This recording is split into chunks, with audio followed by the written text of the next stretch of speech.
Hi, welcome to Bike and Psych. Today we're going to talk about the ABCs of psychological well-being.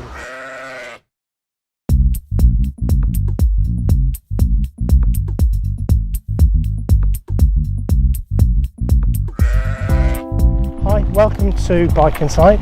So today we're going to look at the ABCs of psychological well-being. So the A stands for autonomy, the B stands for belonging, and the C stands for competence. So this is a handout that was sent round by a couple of my tutors from Birkbeck, and they said to share it with your practice. So you're kind of my practice really, so I'm going to share it with you on a Bike and Psych. So what does this relate to? Well, actually they're drawing here from a theory called self-determination theory by a couple of psychologists called Deci and Ryan. Now this has been around for a long time and it's a really well respected theory. It basically relates to, I suppose initially it was around motivation and how you can motivate people. So if you've ever worked for a business where you've had to look after people, or you've been a manager, or maybe you just observed it yourself and you've noticed that some people are just not motivated, and maybe you're not motivated sometimes and you wonder why that is. Well, that was kind of the first reason for doing this theory, but it is related to mental health as well, or at least well-being, let's say. So in what way? So let's have a look at the ABCs again. So basically what this theory says is that in order for people to be happy, they need to be intrinsically motivated by what they do. So that could obviously relate to work, but it could relate to other things as well. So intrinsic motivation is compared to extrinsic motivation. So intrinsic would be things that really matter to you, something that is really meaningful to you at a deep level. Whereas an extrinsic motivator would be typically money or material reward. And the natural thing for us to think is that people are motivated by material reward.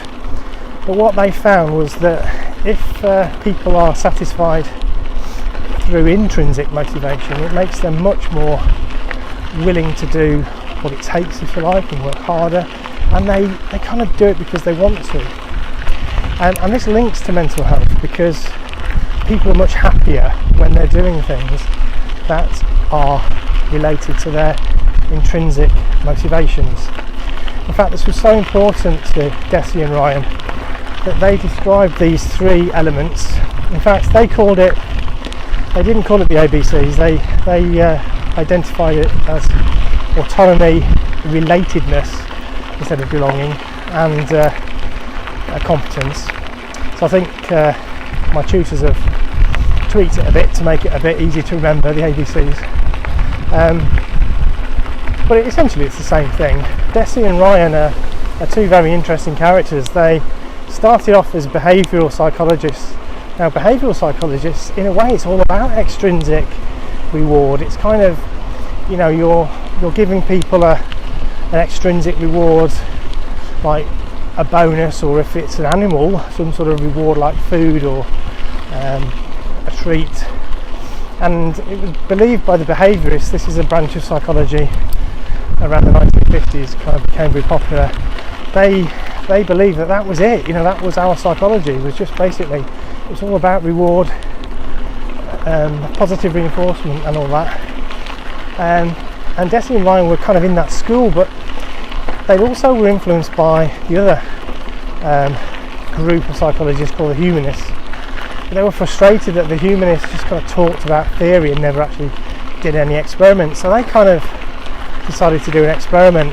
Now, experiments are always hard to describe, but basically what they found was that if you gave people a monetary reward for doing a task, it didn't really work any harder than the ones that you didn't give a monetary reward to. But what was really fascinating was when you stopped giving the reward, they stopped working. Whereas those that you didn't give a reward to carried on. So it's really interesting that this powerful need to work and do things was very much at play here. And as far as they were concerned, this played into a very natural need that human beings have to be curious and to be motivated to do things, and that played into their, I suppose, a very idealistic view of humanity, whereas perhaps the behaviour is just a bit grim. But they identified these three things as being needs, psychological needs: autonomy, relatedness, belonging, and competence were seen as absolutely necessary. Cheers. These three things were considered to be needs, just like physical needs, like eating and sleeping, and that if people didn't have these fulfilled, they would be unhappy, and in some cases it could lead to some sort of psychopathology. They also found that if people were rewarded with one but at the cost of another, that would also create damage. An example they gave, which I thought was really interesting, was of a child brought up to abandon their own sense of autonomy, in other words their agency, doing what, within reason. As a child grows up, you expect to give them freedom, but if you denied that to them on the basis that they got love and affection, then that could be a very sort of pathological result. So I thought that was quite interesting. So let's just review those three again. So autonomy is the feeling that you have agency to do something. You're able to make decisions for yourself, and you have some power, if you like, over what you're doing. Hiya. It's all right. Thank you. Okay. So the A is this autonomy, feeling that you have some control over your own destiny, and that's seen as an absolute psychological need. The B, belonging or relatedness, is this feeling that you need to be part of a community, you need to relate to somebody or something else, and that's again another psychological need. So if you don't get that, you are likely to suffer some sort of psychological, if not damage, stress, let's say. And the C is competence. So this is interesting. It's a feeling that you are capable, you're competent at doing something, you're good at something, if you like. And this is a psychological need. We all need to feel that we are worth something.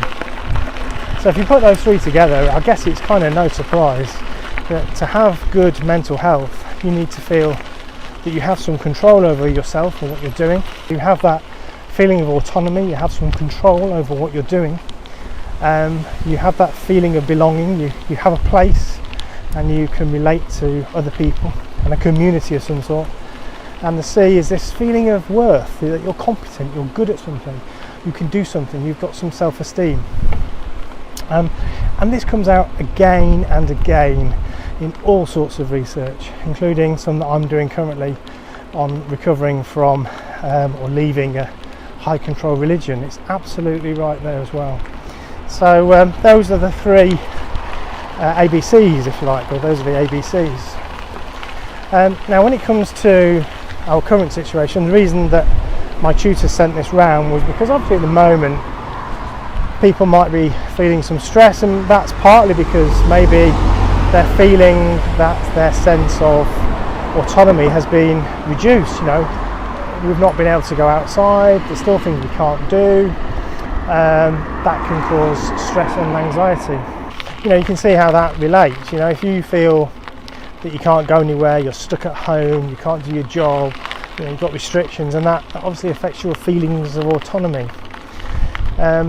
You might feel very isolated because you are not able to see your family or your friends. That can obviously have an effect on your relatedness or your feeling of belonging. And competence, the things you're good at might well be related to your job or things that you can't do at the moment. So I guess the advice there is to find ways of fulfilling those needs in another way. So whilst there are things you can't do, the idea is to focus on what you can do. So yes, okay, so you don't have as much autonomy in terms of going out and doing things like that, but what do you have control over? One of those things, of course, is how you respond to this current situation. So you have autonomy over your own response. That's one of the bits of advice. Feeling of belonging, I think we've all got to be much better at using Skype and Zoom and other devices to keep in touch with our relatives and friends, and I think we just need to carry on doing that. Thank you. So if we carry on doing that, you know, even when this is all over, I guess we're going to perhaps keep in touch more with some of our far flung relatives, I guess. I tend to speak to my mum and dad more than I've ever done, although they only live about 10 miles away. I Skype them every few days, so I think that's actually quite a good thing to do.